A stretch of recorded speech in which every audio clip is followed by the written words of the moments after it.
এই রেসিপিটি ভাতের সাথে থাকলে এক থালা ভাত শেষ হবে নিমেষেই। তো চলুন শুরু করা যাক আজকের রেসিপিটা।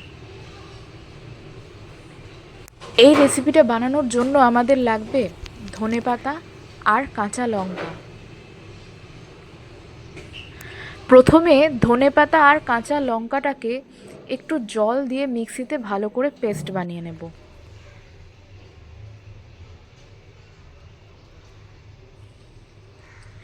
এরপর কড়াইয়ে সর্ষের তেল গরম করে তার মধ্যে দিয়ে দেব এই পেস্টটা।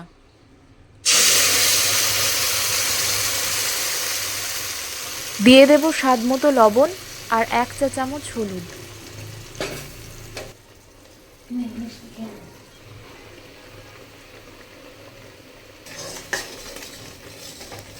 ভালো করে মিশিয়ে দিয়ে ঢাকনা দিয়ে দেব। জলটা শুকানো অবধি আমাদের ওয়েট করতে হবে।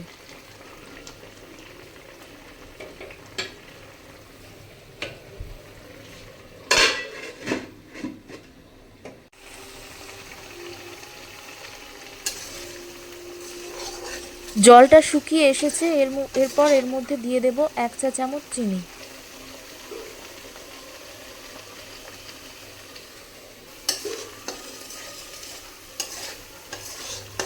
চিনিটাকে দিয়ে ভালো করে মিশিয়ে নেব।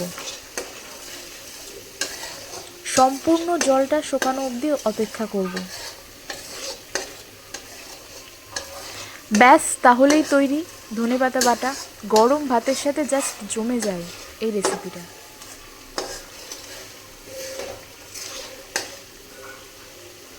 ভিডিওটি ভালো লাগলে ভিডিওতে একটি লাইক করে দেবেন এবং চ্যানেলটিকে সাবস্ক্রাইব করে পাশে থাকবেন আর কমেন্ট করে জানাবেন কেমন লাগলো আপনাদের এই ভিডিওটা।